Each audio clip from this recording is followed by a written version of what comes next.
Ada satu renungan tentang waktu yang mau gue bagikan ke kalian. Pertama, kita akan memulai tentang betapa pentingnya renungan tentang waktu.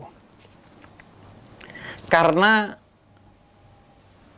waktu adalah harta yang sering kita abaikan. Padahal waktu tidak bisa kita kembalikan. Padahal waktu tidak bisa kita beli dengan harga berapapun.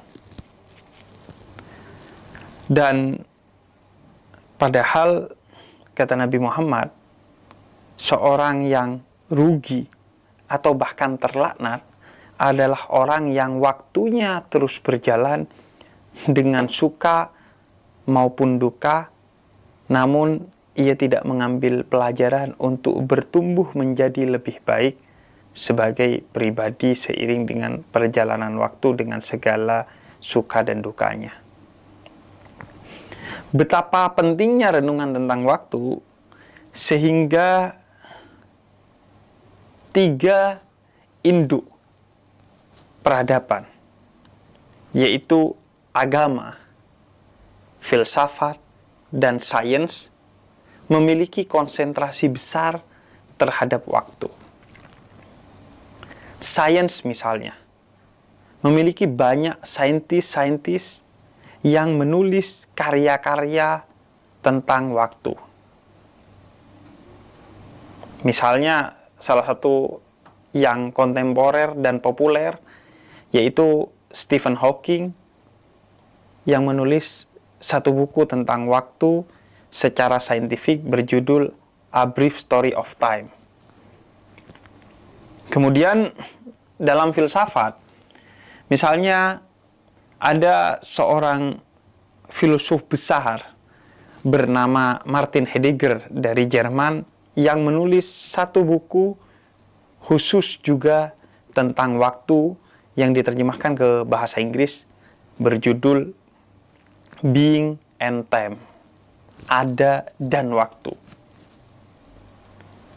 Terlebih dalam agama, misalnya dalam konteks agama Islam,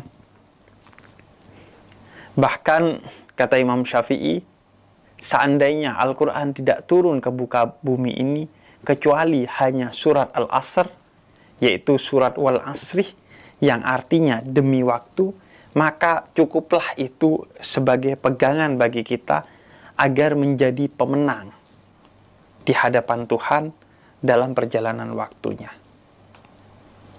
Maka waktu adalah sesuatu yang bukan hanya penting, tapi ia sakral.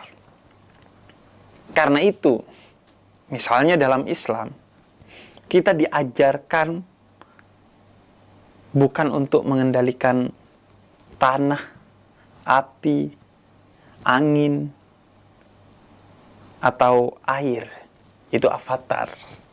Tapi kita diajarkan untuk mengendalikan waktu dengan pengajaran yang intensif dan serius. Sehingga 4 ritual utama dalam Islam selain syahadat yang masuk dalam rukun Islam, yaitu sholat, puasa, zakat, haji, semuanya dia ditentukan waktunya dan kita harus bersetia kepada waktunya. Sholat ada waktunya, puasa ada waktunya, zakat ada waktunya, haji ada waktunya. Nggak bisa kita semau kita waktunya untuk melakukan sholat, puasa, zakat, dan haji. Bahkan tidak sah hingga haram kita melakukan sesuatu ritual yang 4 itu kalau bukan pada waktunya. Minimal kurang pahalanya kalau tidak dilakukan pada waktunya. Karena Allah ingin mendidik kita untuk disiplin waktu, memegang waktu, bersetia kepada waktu. Karena seorang yang sukses di dunia dan di akhirat adalah orang yang mengendalikan waktu, bukan dikendalikan oleh waktu. Lihat saja orang-orang yang sukses di dunia saja. Mereka pastilah orang yang disiplin waktu. Mereka orang yang memegang waktu. Bahkan dalam adigium-adigium peradaban semua bangsa, cenderungnya adalah tentang waktu. Orang Barat bilang, time is money. Waktu adalah uang. Orang Arab bilang, al-waktu kasyaf. Waktu itu seperti pedang. Peradaban-peradaban dibangun dengan kesadaran tentang waktu. Karena itulah kunci kesuksesan setiap peradaban. Sejak dulu hingga kapanpun. Maka dari itu, renungan tentang waktu menjadi sesuatu yang paling mendasar, penting, dan sakral setiap pergantian waktu. Idealnya bukan hanya pergantian waktu dari tahun ke tahun. Bahkan sebisa mungkin dari bulan ke bulan, pekan ke pekan, hari ke hari, bahkan dari satu titik waktu ke titik waktu yang lainnya. Karena itu kita diajarkan bukan hanya setiap pergantian tahun. Setiap pergantian bulan, renungkan bagaimana bulan lalu dan gimana sekiranya bulan depan lebih baik. Setiap akhir pekan, renungkan bagaimana pekan depan lebih baik dari pekan yang lalu. Setiap hari sebelum tidur, merenungkan bagaimana sekiranya hari esok lebih dari hari ini. Begitu juga setiap waktu seharusnya kita punya renungan agar waktu kita menjadi otentik. Karena berapa banyak orang yang menjalani waktu, tapi waktunya gak otentik. Begitu kata Heidegger. Bukti bahwa waktu kita gak otentik, waktu kita itu bisa menjadi padat, bisa juga menjadi cair. Saat bahagia, waktu terasa cepat. Saat sedih, waktu terasa lama. Saat menunggu, waktu terasa lama. Saat beraktivitas, waktu terasa cepat. Saat nongkrong, waktu terasa cepat. Saat majelis, atau baca Al-Quran, atau sholat, waktu terasa lama. Saat jalan-jalan, waktu terasa cepat. Tapi saat mengantar ibu kita ke rumah sakit yang sedang terkena serangan jantung, waktu terasa lambat. Maka kata Heidegger, jadilah kita pengendali waktu, sehingga waktu kita otentik, sebagaimana seolah-olah semua waktu kita seperti saat kita mengantar ibu kita yang terkena serangan jantung ke rumah sakit. Detik demi detiknya terasa oleh kita, disadari oleh kita, disyukuri oleh kita, sehingga penuh dengan keberkahan kalau dalam konteks bahasa Islam. Bayangkan kalau setiap waktu kita jalani seperti itu, maka semua waktu kita menjadi efektif. Tapi sekarang, waktu kita gak efektif. Sebagai contoh, rata-rata orang Indonesia 6-7 jam bersama keluarganya di rumah.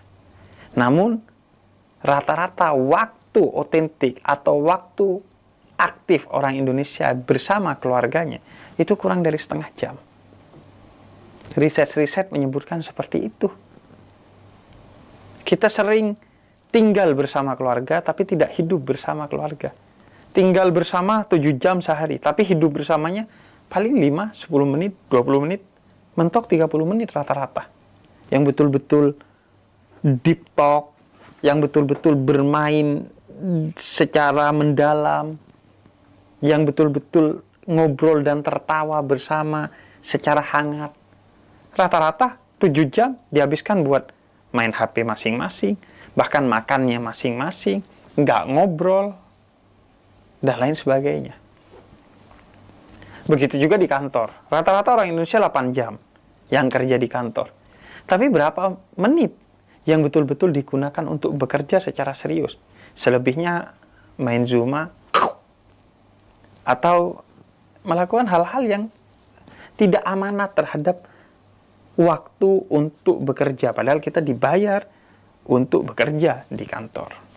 Begitu juga untuk yang lainnya. Dan yang paling memprihatinkan adalah bahwa kita bahkan tidak memberi waktu kepada Sang Pemilik waktu, yaitu Tuhan yang Maha Kuasa, Allah. Waktu milik siapa? Milik Tuhan, bukan milik kita. Tuhan yang memberikan waktu kepada kita sehingga kita dilahirkan. Tuhan yang menentukan kapan waktu kita berakhir, yaitu kematian kita. Bukan kita. Bahkan hidup ini bukan karena kita minta. Mati pun bukan kita yang menentukan. Nggak juga ada notifikasinya malaikat maut ketika mau datang. Sang Pemilik waktu adalah Tuhan yang Maha Kuasa. Dengan rahmat atau cinta kasih Tuhan kepada kita, kita diberi waktu oleh Tuhan. Bahkan diberi waktu untuk bertaubat. Sebagaimana disampaikan dalam surat Az-Zumar ayat 53. Wahai yang berlebih-lebihan, melampaui batas dalam berlaku dosa, kata Tuhan, jangan pernah putus asa. Aku kasih waktu olehmu. Jangan kamu hentikan waktu itu dengan keputusasaan untuk bertaubat. Aku kasih waktu untuk bertaubat. Selama kamu masih hidup, nyawamu belum sampai di batang tenggorokan, sebesar apapun dan sebanyak apapun, serta seluas dan sedalam apapun dosamu, aku maafkan dengan satu istighfar yang tulus. Tuhan, Sang Pemberi waktu, dan selalu melapangkan waktunya untuk kita. Namun, kita adalah pribadi yang seringkali tidak memberi waktu kepada Sang Pemilik waktu, yaitu Tuhan. Kita berdoa, ya Allah, datangkan jodoh saya. Sebulan, 6 bulan, 1 tahun, 2 tahun, jodoh kita gak datang. Kemudian kita udah bilang, ya Allah, kok jodoh saya gak didatangkan sih? Ya Allah, kapan saya begini? Kapan saya begitu? Ya Allah, kapan saya punya anak? Ya Allah, kapan saya lulus? Ya Allah, kapan jodoh saya datang? Ya Allah, kok begini? Ya Allah, kok begitu? Ya Allah, kenapa tidak begini? Kenapa malah begitu? Ya Allah, kenapa malah begitu? Bukan malah begini. Allah gak dikasih waktu oleh kita. Padahal, sebagai sunnatullah atau hukum alam, segala sesuatu yang berada di alam semesta ini terikat oleh waktu. Karena itu ketika Allah mengabulkan segala sesuatu yang kita minta, butuh waktu. Karena Allah memang Sang Pencipta, yang di dalam Al-Quran kata yang digunakan adalah khalaqah. Dan itu tidak terikat oleh waktu, karena Dia Maha Kuasa. Tapi Allah dalam Al-Quran juga memakai kata ja'ala, yaitu menjadikan. Menjadikan itu berbeda dengan khalaqah. Menjadikan itu berada pada kurun waktu. Ketika Allah menjadikan kita dari bayi menjadi dewasa, itu dalam satu rentang waktu. Tumbuhan dari bibit menjadi berbuah, itu dalam satu rentang waktu. Butuh waktu untuk doa kita dikabulkan. Karena Allah ingin memberikan sesuatu di waktu yang tepat, bukan di waktu yang cepat.